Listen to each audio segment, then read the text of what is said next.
you played a monologue by one woman who never seemed to be identified. And as I said, I'm sure she was well-meaning, and I'm sure she's sincerely anti-imperialist. She just got this wrong in the wave of propaganda coming at us about this. And she was expressing outrage about the same article in The Guardian. And she made a bizarre statement that because of indifference to Black lives, The Guardian is the only outlet reporting on genocides in Africa. Well, that's not true. All kinds of prominent Western outlets do that, usually repeating the Black on Black violence narrative and not including the Western strategic interests. Regarding The Guardian, most of its Africa reporting is funded by the Bill and Melinda Gates Foundation, which is not a benign actor in Africa, not at all.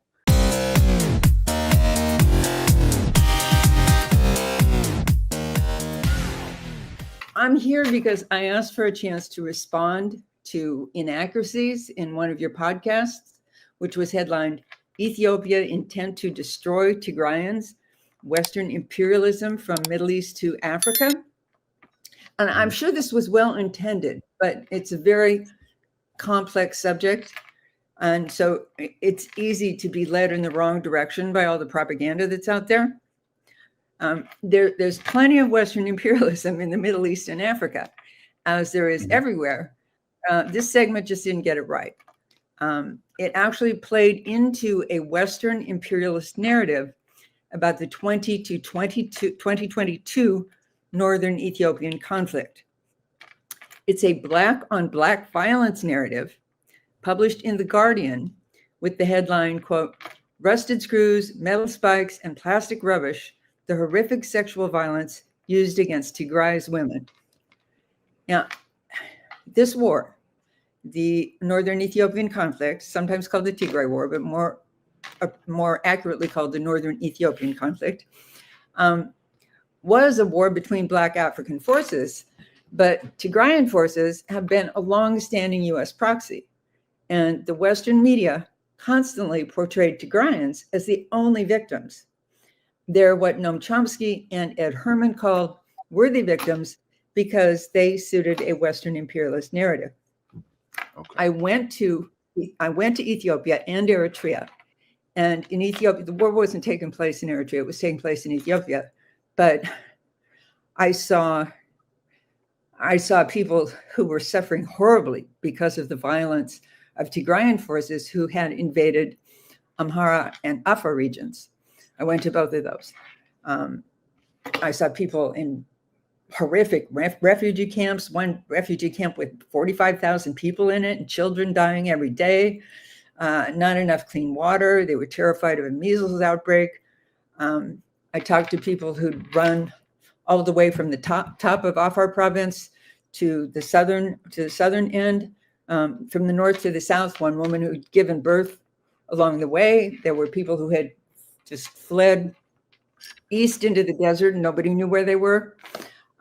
All up and down the central highway in the Amhara region, I saw IDP camps, and I visited some horrible IDP camps, both in Afar, which I was talking about before, and in Amhara, in northern Amhara region, where people said they had fled from these Tigrayan forces who had taken everything they had. So this was not just a war against the people of Tigray, which is how the Western media portrayed it. And like I said, they were the worthy victims. Okay, now this article in The Guardian doesn't include a single word about US and European military presence and interests in the region. And it's most fundamentally an attack on Eritrea, which has defied Western imperialism ever since it won its independence in 1993. Most of all, it blames Eritrean soldiers for these horrific rapes. Now, before we go on about that, let's just talk about a few of these US Western interests in the region that are wholly left out of this story and out of similar attacks on Eritrea published around the same time. Eritrea is on the Red Sea, right across from the Houthis in Yemen.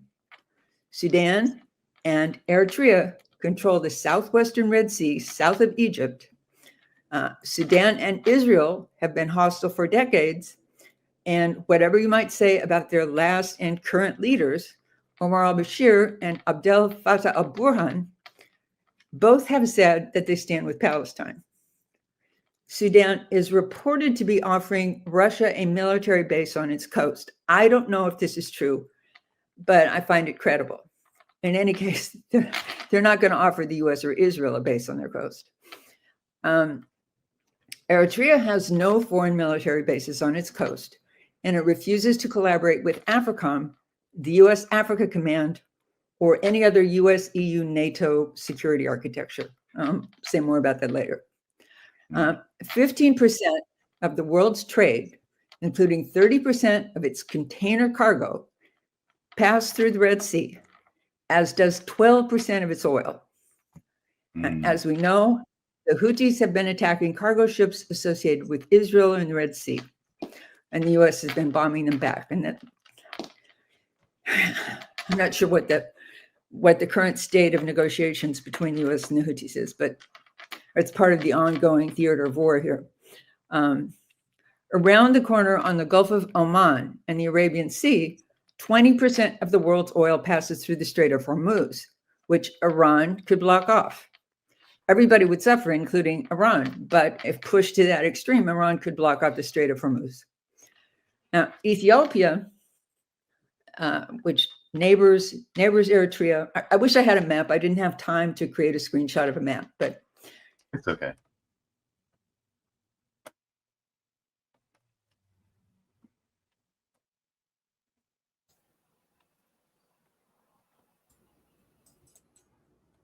Did she freeze? Recently, Israeli Foreign Minister Gideon Moshe Saar to talk about further collaboration. And Ethiopia is one of the states now discussed as a possible destination for refugee Palestinians. Now, I have to say one thing about that. Given the situation in Gaza, I almost don't know how to think about that. It's hard to think about whether it's collaboration or compassion or both, because they seem to have no other option but to stay there and die. Now, Eritrean President Isaias Afwerki has rightly criticized the United Arab Emirates for playing a malign role in the Horn, particularly in Ethiopia and Sudan, and the UAE, US, and Israel are aligned. The United States, France, China, Japan, and Italy all have military bases in Djibouti. It's hard to imagine how this works out, but they all have military bases in Djibouti, a small former French colony right at the southern mouth of the Red Sea. And just below Djibouti is Somaliland, a secessionist state of Somalia on the Gulf of Aden that is so eager for state recognition from the US that it can't do enough to collaborate with the US militarily. Now, I don't claim to fully understand how these tensions and strategic postures are playing out or how they will play out. All I'm saying is that they're there, and any rational narrative about the region should take note of them. So now getting back to the rape story, there may be some truth there, but there were 5 combatant armies in the northern Ethiopian conflict: the Ethiopian government forces, the Amhara Special Forces, the Tigray People's Liberation Front, that means the Tigrayan forces, the Afar Special Forces, and Eritrean forces. Rape was allegedly committed by the government forces, the Amhara, Eritrean, and Tigrayan forces. And in all 3 of the regions where the war took place, Tigray, Amhara, and Afar. This report blames it all on Ethiopian and Eritrean soldiers fighting in Tigray, most of all Eritreans. And as I said before, it presents Tigrayans, in this case, Tigrayan women, as the only victims. Now, there are so many falsehoods and so much propaganda in the piece that you have to question the truth of any of it. Like I said, there may be some truth to it.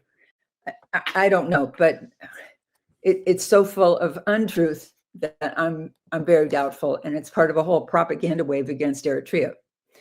Mahmoud Mamdani, that's Zohran Mamdani's father, a Ugandan and scholar specializing in African conflict, has said that rape takes place where men have guns and women are vulnerable. Now, this piece in The Guardian is one of a slew of articles and NGO reports attacking Eritrea in a concerted propaganda effort within the space of a few weeks. Now I want to step back a minute. Before I go into this further, I want to explain a little about how I came to this story. The Guardian report is, as I said, about the 2020 to 2022 Northern Ethiopian conflict, which I reported on starting in 2020 for Black Agenda Report. Eritrea was a party to the conflict, and I traveled to Northern Ethiopia and Eritrea for 2.5 months in 2022, from April to mid-June. And Black Agenda Report founder and editor Glenn Ford was very ill when this conflict started, before he passed in July 2021, and he told me how glad he was that I had taken it up because he wasn't well enough to.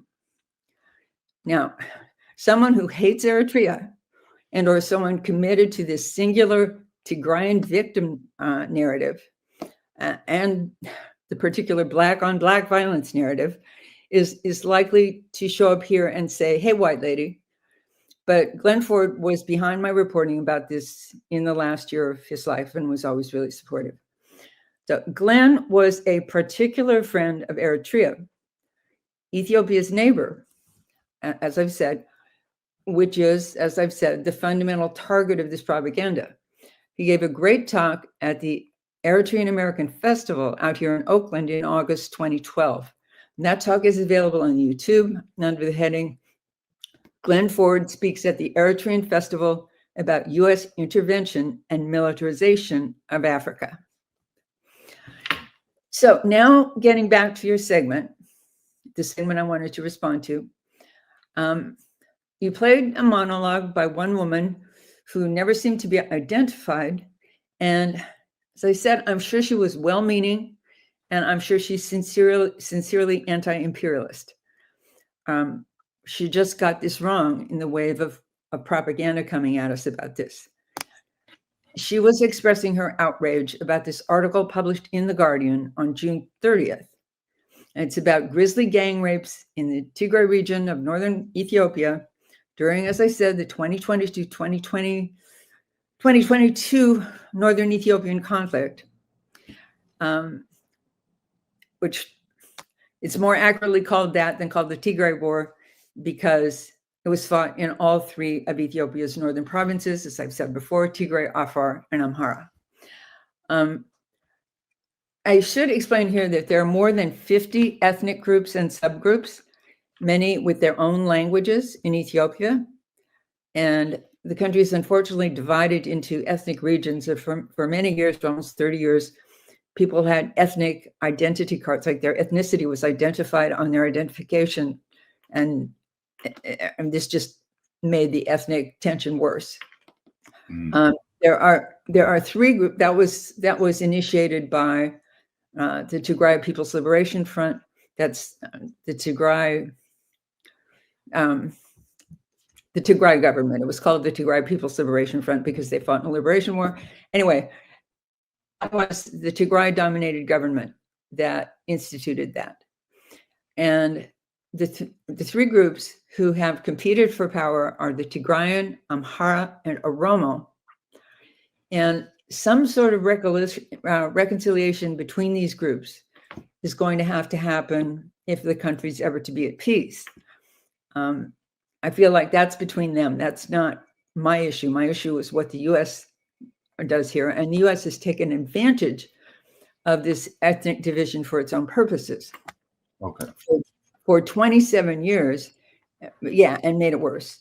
For 27 years, it backed the Tigrayan forces, the Tigray People's Liberation Front, who were in control of the country. And as Samantha Power moaned, Samantha Power is the former USAID chair, also U.S. ambassador to the UN, special advisor on the National Security Council to Obama, largely responsible for the U.S. the U.S. NATO bombing of Libya. Anyway, she, after this war started in 2020, moaned that, oh, Ethiopia was an anchor state, meaning it was an anchor state of U.S. imperialism in the Horn of Africa.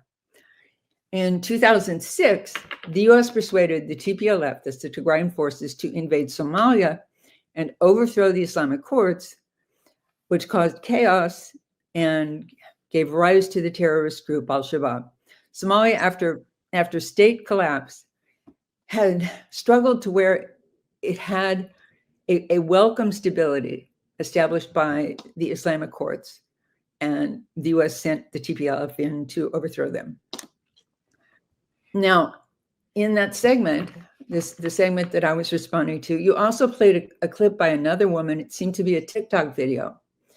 I would guess she was Tigrayan, though I don't know. And she was expressing outrage about the same article in The Guardian. And she made a bizarre statement that because of indifference to Black lives, The Guardian is the only outlet reporting on genocides in Africa. Well, that's not true.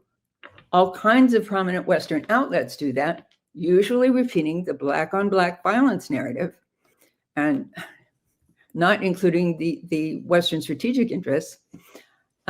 Regarding The Guardian, most of its Africa reporting is funded by the Bill and Melinda Gates Foundation, which is not a benign actor in Africa, not at all. Yeah, probably everybody knows that.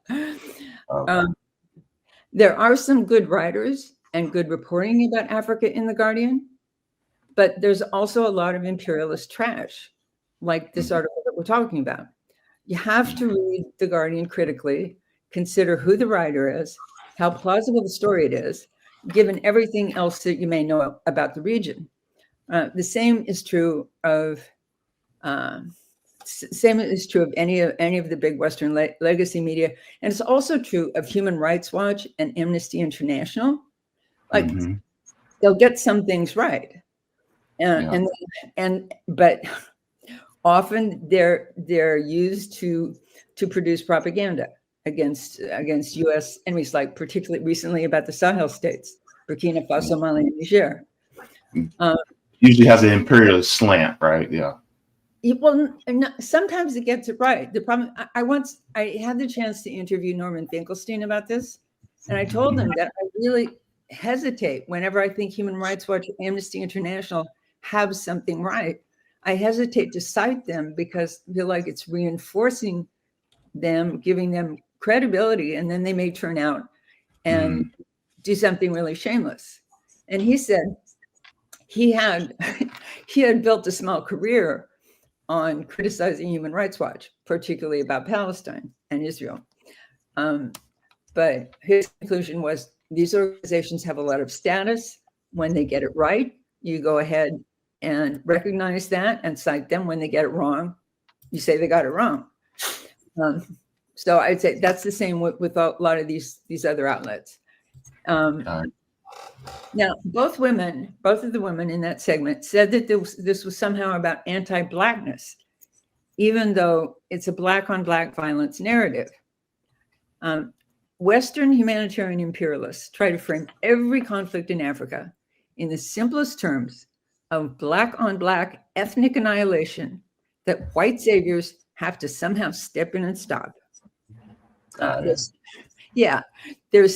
still doing. I mean, they'll stir it up and then say, "Oh my God, we have to step in and stop it." They're still doing this long after the Gaza genocide exposed what a fraud it is. And this Guardian article is an example.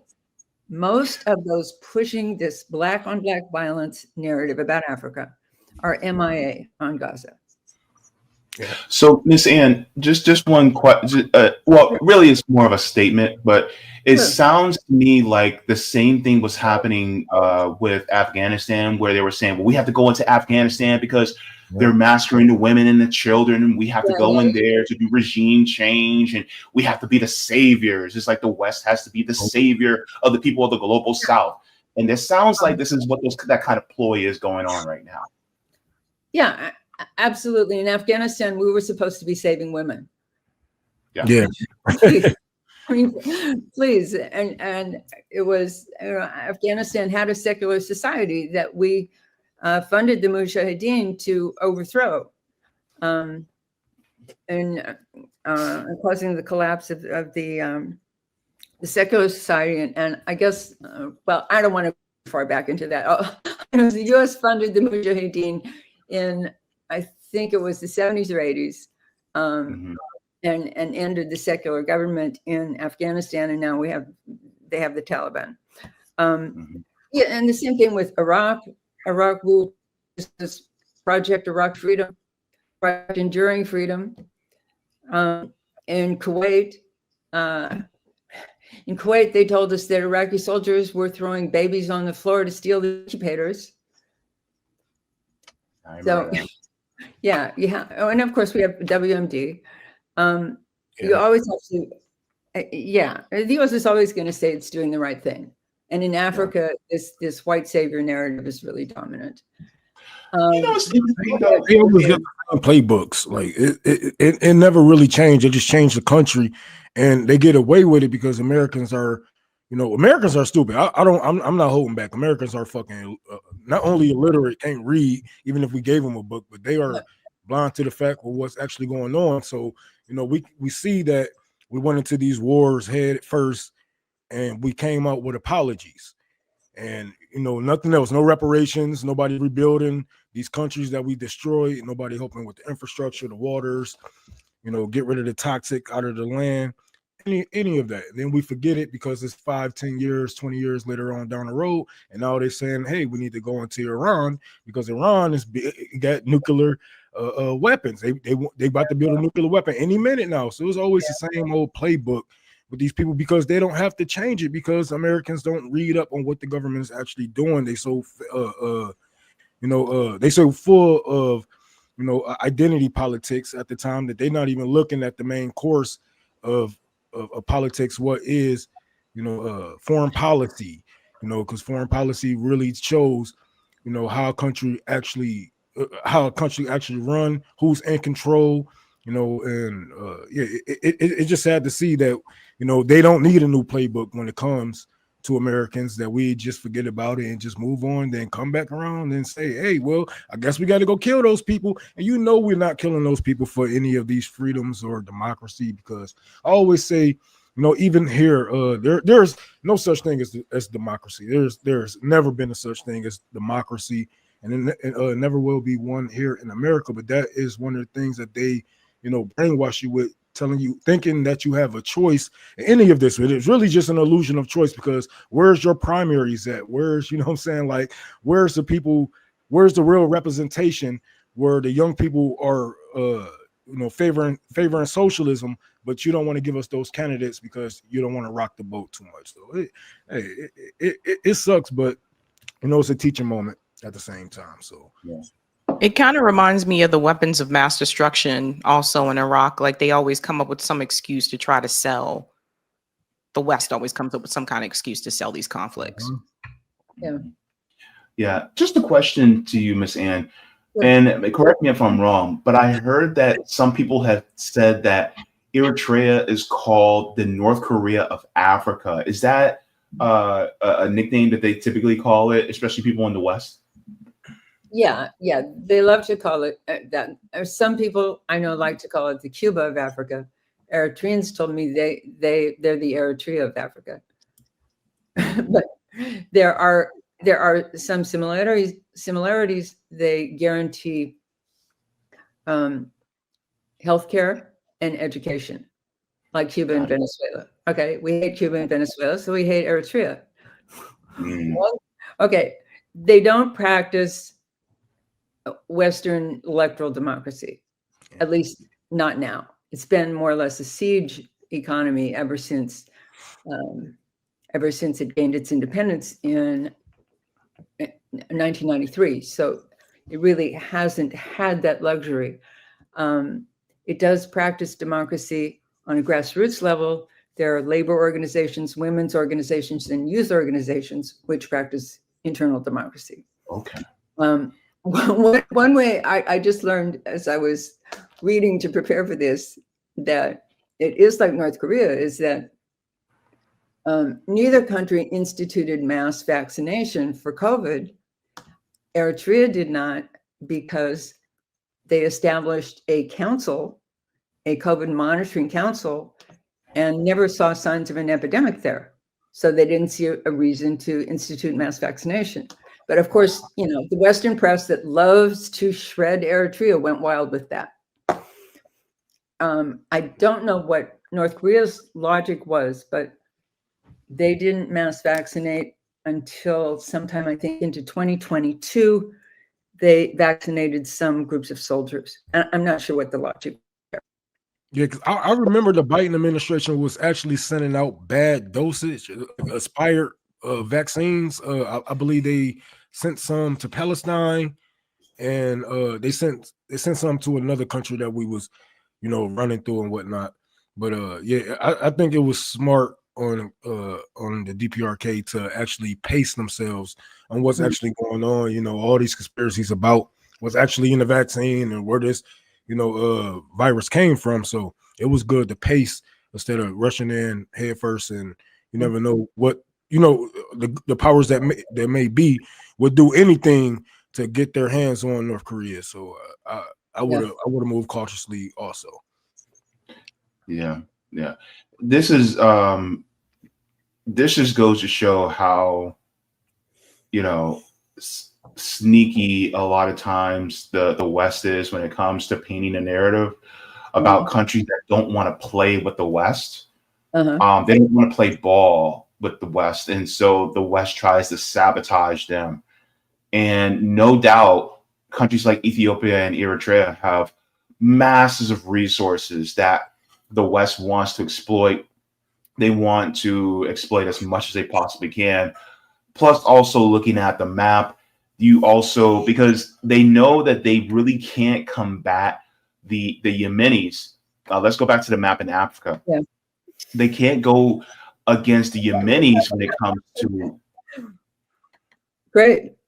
Okay. I didn't see the map earlier. I'm glad you've got a map. Yeah. Yeah. So right here in the middle, this is the Red Sea here. And in between, right at the opening of the Red Sea, you have Yemen and Eritrea. So if they can't get control of the Red Sea through Yemen, they're going to try to get it through Eritrea. Right. So at least they can have it somewhat.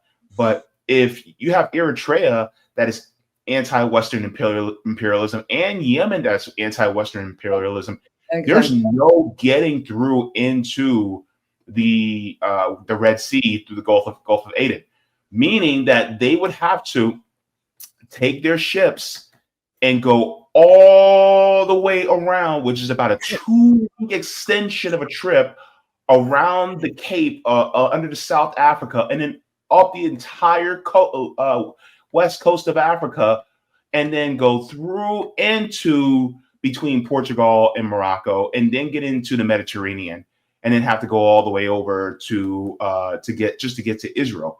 So you're costing them, you know, millions of dollars of fuel costs, of paying these sailors that are moving these barges and oil rigs and cargo ships.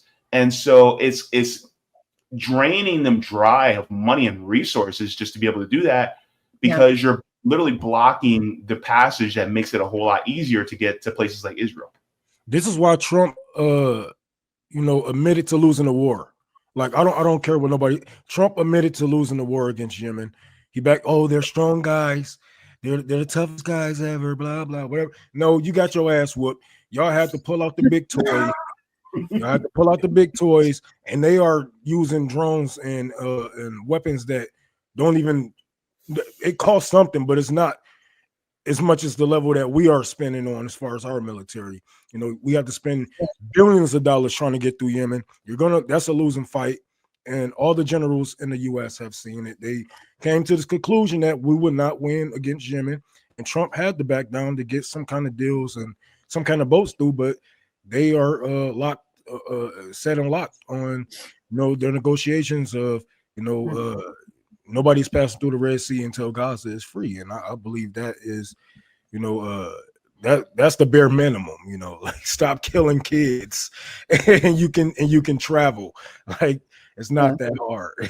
And you also have Sudan right there too. And there's a humanitarian crisis happening in Sudan right now as well. Right. And the UAE, which I mentioned, just allied with the US and Israel, is supplying the rapid support forces in Sudan, and they're also after the gold there. The UAE is a really malign force in this part of Africa. They're trying to control all the ports here in Somalia. They'd like to control all the ports all up and down the Red Sea. They're not going to control Sudan or Eritrea. They have been supporting Abiy Ahmed, the prime minister of Ethiopia. It's a very controversial figure. And as I said, funding the rapid support forces, fighting the government in Sudan. And in Sudan, one may have reservations about the government, but they seem to be the forces that are in the right there. It's just insane that as tiny as Israel is, when we're looking at the map, that it has so much power in that region, and other countries are bigger. Mm-hmm. Mm-hmm. Yeah, well, as people say, it's like a big floating U.S. aircraft carrier in the Mediterranean. Yeah, without their big brother, they wouldn't be so tough, and they know this. That's why all politicians, like when it comes to Israel, it is bipartisan to protect Israel, because they know, they need Israel just like Israel needs America. They need Israel to go out there and further push the agenda of Western imperialism into the Middle East. If this wasn't the case, they wouldn't be attacking Syria, Lebanon.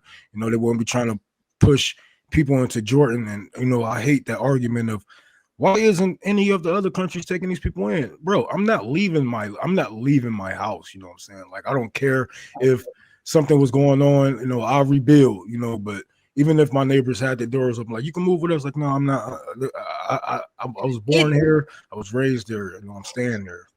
It would be like people trying to push, like telling Rome, because Detroit is so close to it. It would be like people telling Rome or people in Rome's neighborhood that you guys have to leave. We want your neighborhood. We want this land now, and you have to go to Canada. It would, because Rome is very close to Detroit's very close to Canada. So it's like, it would be like telling them that. That's crazy. Yeah.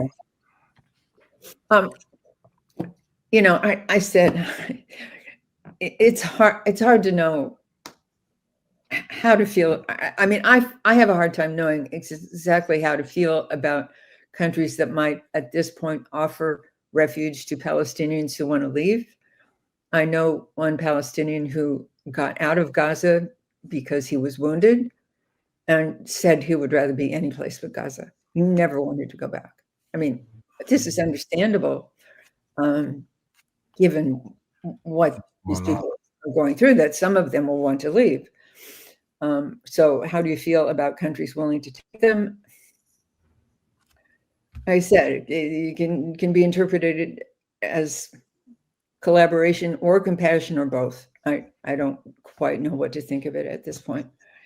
Someone should be willing to take those who want to leave. Well, the thing is, it doesn't stop with Gaza, though, because Netanyahu has shown us the greater Israel plan. Yeah. Like, part of that includes part of Jordan as well. Yeah. And I mean, it's just, it's like, it's never going to be enough. Like, that's what I hope people understand. Like, it's never going to be to the point where Israel's like, okay, well, we got Gaza, we're good to go. That's never going to be enough for them. They're always going to want more. No, settler colonialism is basically the baby sibling of imperialism. And so they're going to want to expand further. And I mean, you brought this up in your reporting as well, Sabrina, is the fact that Netanyahu was talking about liberating, in air quotes, Africa. And so it's like, what part of Africa do they need liberation from? Because ultimately what's causing Africa to be the way it is right now is really just Western powers having puppet rulers within these governments right now. And we can see how things have gone a 180, especially in the Sahel states like Mali, Burkina Faso, and Niger, Look at President Ibrahim Traore and what he's doing in Burkina Faso right now. He's literally turning things around, lifting his people out of poverty because he kicked out the West. And as I said, you have these things like Human Rights Watch and Amnesty International claiming that there's genocide against the Fulani people going on in the Sahel states. That's, an example of Human Rights Watch being used to push imperialist policy. Wow. That's interesting. Yeah, I guess I didn't realize that. I know the Guardian can be suspect. Like sometimes they'll get some things right, but then other times it's like, I don't You have to read critically, consider how plausible it sounds and how plausible it in relation to everything else, I mean, they do publish, there's a really good writer on Africa that I like for The Guardian, Ian Burrell, and they allowed a dissident, a political prisoner, whom I've got a 17-year connection to and greatly admire, Ingabire. She's now in detention and is likely going back to prison. But they gave her a spot to publish. I got a family emergency, you guys. I have to go. I am so sorry. I have to go. Unholy Rome. Thanks a lot, Rome. I didn't know you're unholy Rome. Yeah. Oh yeah. But we're gonna do this again, and it was nice meeting you. Great. Okay. Thanks. Yeah, I'd love to talk about this other part of Africa that I'm knowledgeable about at some point. The Great Lakes region, where I was saying this Rwandan political prisoner is now facing maybe going back to prison. She's been. Well, I don't want to get too off. I get too off. I'm very concerned about this political prisoner at this point, and I would like to do a segment at some point just to her and what she has to do with the Democratic Republic of the Congo. And we're all hearing about the peace agreement, which is really a minerals agreement. Her story and what she said about Rwanda in the Congo is essential to deconstructing the narrative that we hear. Al Jazeera has also, of all the legacy media, Al Jazeera has given her more op-ed space. But of course, if she goes back to prison, she's already spent 8 years in prison. If she goes back to prison, she won't be able to speak. But that's maybe kind of off topic. But my point was the Guardian once gave her a voice. So I read The Guardian, but I read it critically. And that piece was part of a whole wave of propaganda that came out on June 30th. And on July 17th, Deutsche Welle published a report. Just a sec, I have some notes here about that. They published a report blaming Eritrea. Again, everybody's blaming Eritrea. On July 17th, they published a piece about tensions that could lead to another civil war within Ethiopia, maybe even an interstate war between Ethiopia and Eritrea. And the headline was, "Look at Eritrea's role as new Tigray war looms in Ethiopia." And the intro graph starts with, Northern Ethiopia is growing increasingly tense 2.5 years after the Tigray peace deal. Eritrea appears intent on sowing instability in the region. And then it goes on to accuse Eritrea in the northern Ethiopian conflict, like this Guardian was, and to accuse it of encouraging Ethiopian separatists to weaken Ethiopia. And at some point last month, I just want to note another key element of this propaganda wave coming at Eritrea is that the Sentry published a piece they called Power and Plunder, the Eritrean Intervention in Tigray. And the Sentry is George Clooney and John Prendergast's humanitarian imperialist NGO that specializes in the African black-on-black violence narratives and white savior narratives. The point of their piece is, again, to blame the northern Ethiopian conflict on Eritrea. It even accuses Eritrea of starting the conflict, which is patently false. The Guardian article accuses Ethiopia of starting it. when it actually began on November 3rd, 2020, when the Tigrayan forces attacked the National Army in the Northern Command Base in Eritrea. The government responded. Any government would respond to an attack on its army from some breakaway force within its army. But all of the press then implied that the government forces shouldn't fight the Tigrayan forces. The Tigrayan forces should just be allowed to roll down the central highway and roll into the capital, Addis Ababa. And when I was in Ethiopia, and even Jeffrey Feltman, who was the U.S. envoy to the Horn at that time, said that if they made their way into Addis Ababa, it was going to be a bloodbath. And I was staying with someone who said he was out on his balcony with a rifle at the time. So the government fought back, and eventually the government forces with the Amhara Special Forces and the Eritrean forces won the war in 2022, in November 2022. But then the U.S. envoy, then it was Mike Hammer, he swept in and took the Tigrayan forces off to Pretoria for negotiations with the government, making it really clear. He swept in a U.S. jet, a U.S. Air Force jet, picked up the Tigrayan leaders and flew off with them to talk to the Ethiopian leaders in Pretoria, making it really clear whose side they were on, whose side they'd been on all along. And the Western narrative that we'd heard all through that war was Tigray genocide, Tigray genocide, and the Tigray genocide narrative and the hashtag Tigray genocide on X popped up within hours of the attack on the Northern forces, in hours of the Tigrayan attack on the Northern forces. The war hadn't started, and they were popping up with this hashtag Tigray genocide.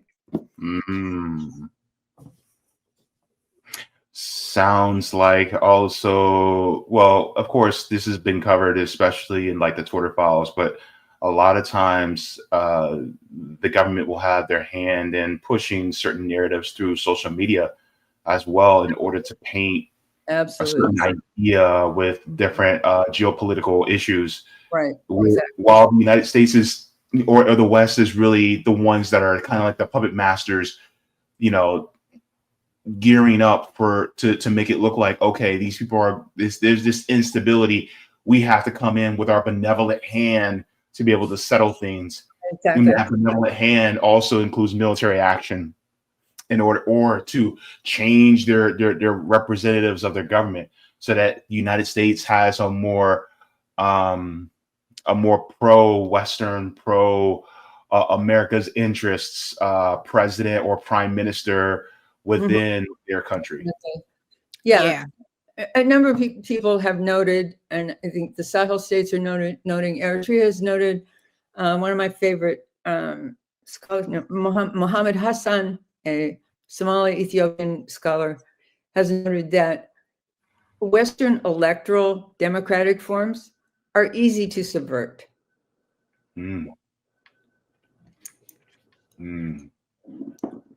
I was gonna say, like, we've seen some of those accounts on Twitter ourselves, right, JB? Like those Twitter accounts that are like, it's usually some of the ones that say breaking news, and then we look it up on our own, and it's not even real. Yeah, and I've been fooled by it before myself. This is why we have to remain more vigilant on these accounts, because a lot of times they'll be like, breaking news, such and such happened, and we're like, that ain't happened. Yeah. You know, I don't know how much more time we have. We can just, I'm enjoying this. I didn't really want to just talk, so I'm glad you stopped me and started a conversation. It's much more interesting than my just talking. But I do have notes on Eritrea and why Eritrea is always the target, which I would like to get to before we're done. I don't know how. Yeah.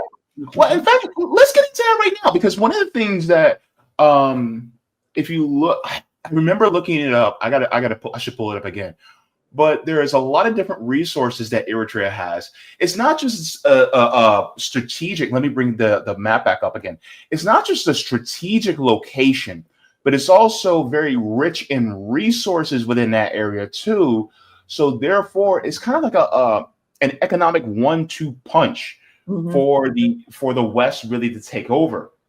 But the problem is that Eritrea has really rejected the West. So therefore, the West feels like they're okay.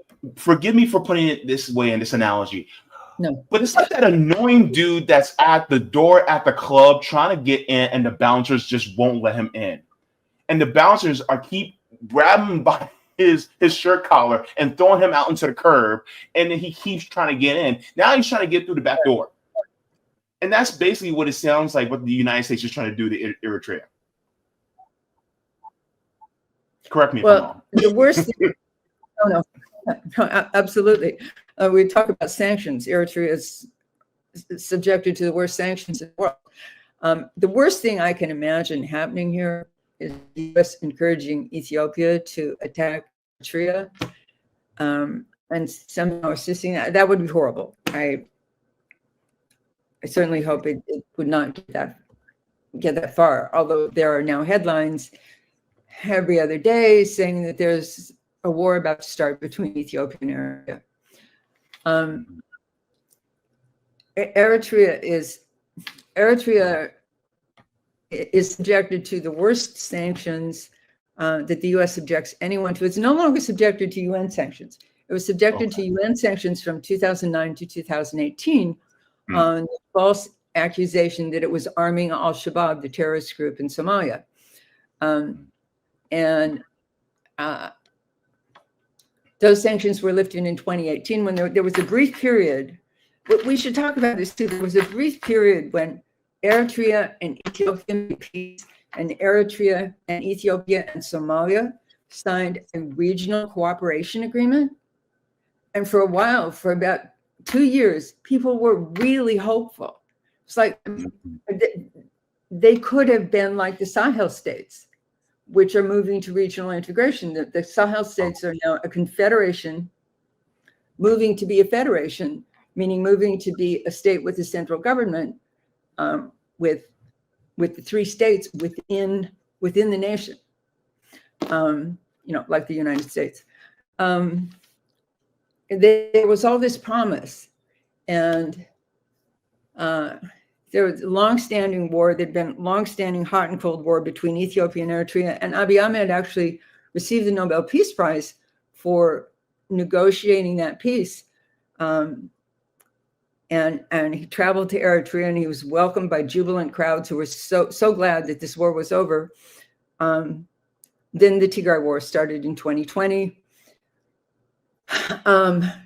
During that war, Farmajo, who was the hugely popular president of Somalia, was undermined and replaced with a totally feckless U.S. puppet, Hassan Sheikh Mohammed. So this regional agreement that had been the source of so much hope of peace and regional integration, economic integration, cultural integration, it fell apart. I mean, it's the distant past. And then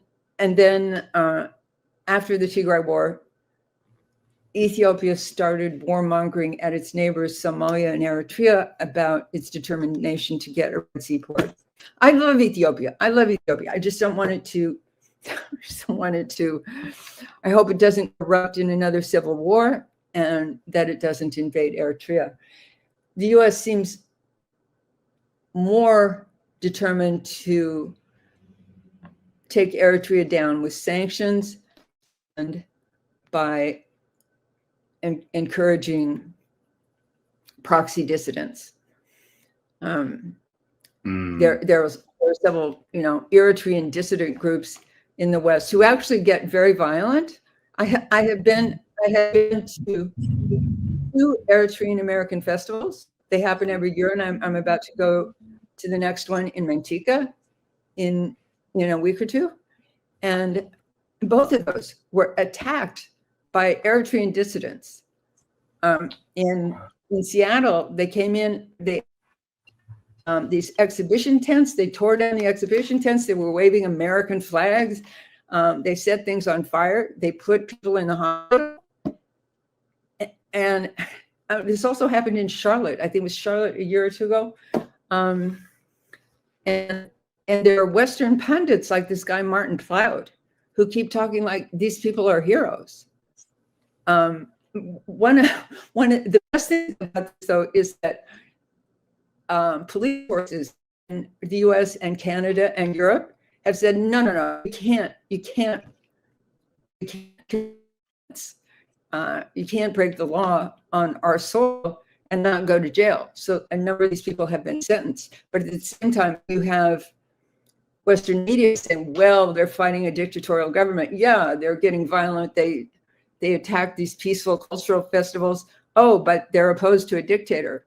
And that's what this guy, Martin Clout, you can find him on X. He's very active on X. And he actually once encouraged Eritreans to go burn down Eritrean embassies. So there's an attempt to take down Eritrea with sanctions, and also with this encouraging a violent dissident group, and attempting to, like sanctions are always meant to cause so much hardship that they cause the people to rise up and overthrow their government. Mm-hmm. And Eritrea is one of only 4 countries who suffer the worst sanctions. They are Russia, North Korea, Eritrea, and I think Russia, North Korea, Eritrea. Well, Syria was the other one. Syria's off the list. It may now just be Russia. It may now just be Russia, Eritrea, and North Korea, who are SWIFT system for conducting international financial transactions. So they have to find another way to conduct their financial life and to conduct international trade. And also, I mentioned other countries and corporations, trading entities are afraid to do business with them because they're afraid of somehow running afoul of the US. Well, this sounds a lot like what's going on with Cuba, right? The United States has instituted these sanctions and blockades in Cuba. Exactly. And then you have these Cuban Americans that are, some of them are as what the Cuban people who are, pro-revolution. They affectionately call them gusanos, but they are ones who really want a regime change in Cuba. For Cuba to be really more of just another U.S. outpost, similar to what Puerto Rico is, and so they want, and so they're being used as the voice of Eritrea, or the Cubans here are being used as the voice of Cuba to say, "Oh, this is how bad Cuba is." And in reality, they're just being used by the United States in order to conduct more regime change. So that's what it sounds like. And Robert Menendez was their most powerful ally. Fortunately, he's now in jail. The New Jersey Senator Robert Menendez, he went to jail for corruption. Was, on the level of the Sopranos, they found all kinds of cash and bars of gold in his home. He was acting as an agent of the Egyptian government, and he, probably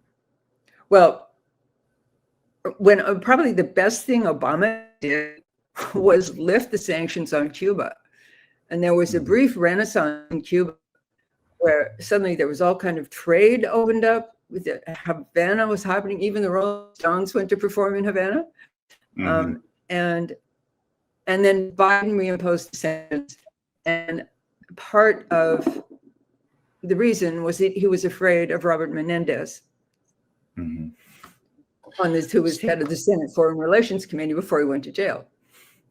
Wow. Well, just right before you go, I want to also bring this up, just so that people can also know the background. So I bring this up because this talks about the major natural resources of Eritrea.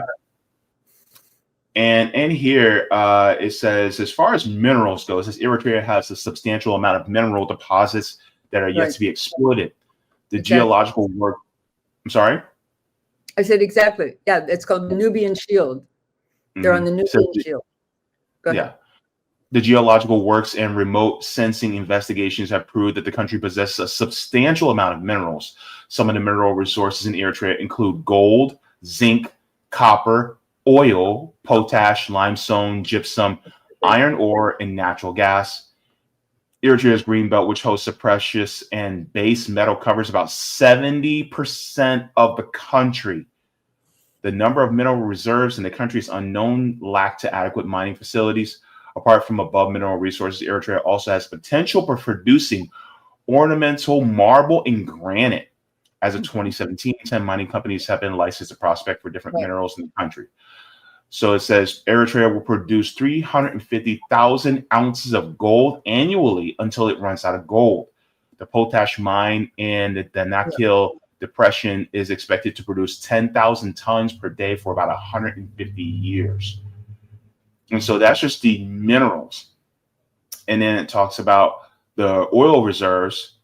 It says the Eritrean Red Sea Basin, which covers the area of approximately 125,000 square kilometers, has a potential for oil and gas. However, only 11 wells have been drilled offshore since 1921, with 8 of the wells having good oil or gas. So far, no commercial deposits have been discovered. In 2008, the government of Eritrea signed an agreement with Defba Oil Share Company to explore several areas for possible oil and gas. So this really is a huge amount of resources that can be exploited. And so this, on top of its location, it just makes it a prime target for Western interests. Yeah, and like Venezuela, Eritrean can be characterized socialist in the same way that Venezuela can, in that it says that its natural resources belong to the people. That was Venezuela's great sin, was to say that its natural resources belong to the people. Eritrea has done that and said, and natural resources have to be invested in people's future. And they demand a fair deal, like the Alliance of Sahel States, Burkina Faso, Mali, Niger. They demand a fair deal. The U.S. did everything it could to keep them from developing gold resources in the Bisha gold mine, but it eventually went through. And they're also, like Burkina Faso, Mali, and Niger, building processing plants to escape the extractivist model, by which is the typical neo-colonial model where mineral, fossil, and agricultural resources at a low price and return as finished commodities at a high price. Instead, they are building processing facilities so that they add value there, create finished products that they can exchange within Africa, within the region and within Africa. That's the same thing Mali, Burkina Faso, and Niger are doing. They also, when I was there, they shared with me this great project, the minimum household agricultural project, whereby they provided a number of chickens, goats, various kinds of trees, and what it would take for a family to produce enough food to feed 4 families, which meant that they could free up people who were just subsistence farming to create a more complex economy. Let me quickly, I'm so glad you did that research. You know more about the mineral wealth of Eritrea than I do. I thank you for getting the map and for doing that research on the mineral reserves. You did what I didn't have time to do. I really appreciate that. So let me, before we just sign up here, I wanted to run through my little list of why Eritrea is always the target. Let me see if I can get to it. Okay. I have, okay. First, and this is no doubt especially aggravating right now, unlike most African nations, Eritrea refuses to collaborate with AFRICOM, the U.S. Africa Command, and remains wholly independent of any U.S. NATO security architectures. For a long time, the only other African nation that didn't collaborate with AFRICOM was Zimbabwe, but now, of course, Burkina Faso, Mali, and Niger have kicked out the French and U.S. forces. Second, as I've said, doesn't mimic the West's multi-party electoral democracy. I don't believe the U.S. really gives a damn about democracy in Africa, but this gives them an excuse to sanction and isolate Eritrea. And of course, electoral democracy is very easy for the West to subvert. Now, third, it's never taken on IMF or World Bank debt. It likens its development model to the tortoise, which is steady, self-reliant, step-by-step. And President Isaias Afwerki says, aid is like a drug. Keep taking it and you get addicted. And fourth, as I said, it guarantees universal health care and education. The U.S., of course, can't stand examples like that. It's made great strides in eradicating childhood diseases and completely eradicated female genital mutilation. I especially admire them for that. Fifth, it nationalized its natural resources, as I said, demanded fair prices, and is building the processing plants to escape from the purely extractive trap. And then the last was something else I mentioned before, that it even refused to mass vaccinate for COVID because its National COVID Monitoring Council did not see any signs of a pandemic. Okay, so those reasons for a concerted propaganda campaign against Eritrea, which I think is intensifying now, I think, because of overall tensions in the Red Sea region.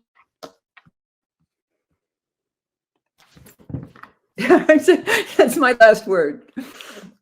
All right. You know what? That was very educational. I'm sorry. Go ahead. Oh no! I hope I didn't talk too much. I didn't mean to just go on. I made a list of the points I wanted to be sure to make. Okay. Of course. You know what? This is important for us to know, because especially when we have to kind of sift through the haze that Western imperialist nations try to paint try to manufacture consent for us to be able to to get us to be on board with what they're doing to the West. And we believe in sovereignty and personal determination for these countries. And so we should not be trying to determine how they run their country. That's up to them. And so for us to be able to do that, it's just, it's incongruent with the idea of actual democracy, in my opinion. So, yeah. So, Sabs, what do your final thoughts on this as well? Yeah, I mean, I second what you were saying, JB. I mean, it just proves that once again, the U.S. shouldn't be involved in these other countries in their affairs at all. I mean, it just makes things worse. And we have so many examples to prove to that. I mean, we were trying to warn people. Wasn't that last year, JB? Last December about Syria? Mm-hmm. Now people see. Oh, yeah, Syria. You know, Syria. The sanctions. You know, I said Syria was one of the 4 countries that was excluded from the SWIFT system. This being Russia, Eritrea, and North Korea. Sanctions were lifted on Syria now that they have the founder of the Al Qaeda affiliate.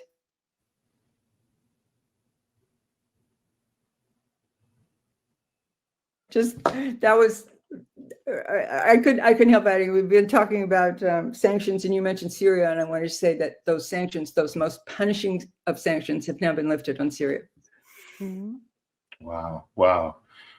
Thank you so very much for this enlightening conversation. I definitely learned a lot more, especially about the region. I'm going to have to watch this over again because it was very dense and heavy with information. I appreciate you coming on. I've been wanting to have you on for quite some time now. And so I just want to say I want to thank you for coming on and having this conversation with both of us, with all three of us, because ultimately, when it comes to imperialism, we have to get out of it. And we're fighting tooth and nail here in the Imperial Court to do that as well. And as well as you're doing it through, your contributions to Black Agenda Report. So if you can let people know where they can find you and what you have coming up next. Well, I write for Black Agenda Report most every week. And this week I wrote about the woman I talked to you about, the political prisoner in Rwanda, whom I'm afraid may be going back to prison for some years if she even stays alive. And I'm working on a piece about what we've been talking about for the gray zone, about all these attacks on Eritrea, particularly that of this George Clooney, John Prendergast NGO, the Sentry, which is like a cutout of the national security state. So that should, I paused to get ready for this podcast, but that's what I'll be going back to, the piece in the gray zone, which should be out, I think, in a week or so. Amazing. So yes, you're also with the gray zone as well. Guys, if you guys have not already, to go ahead and follow Miss Ann Garrison on Twitter. Also follow her work on the Gray Zone as well as Black Agenda Report. Amazing reporting and very informative. So I cannot wait to have you back on. Please do not be a stranger. Okay, thanks a million. And I want to thank you again, Jay, for finding the map of the region, which I didn't have time to find, and for getting all that detailed information about the resources. Thank you so very much. I appreciate it. From that.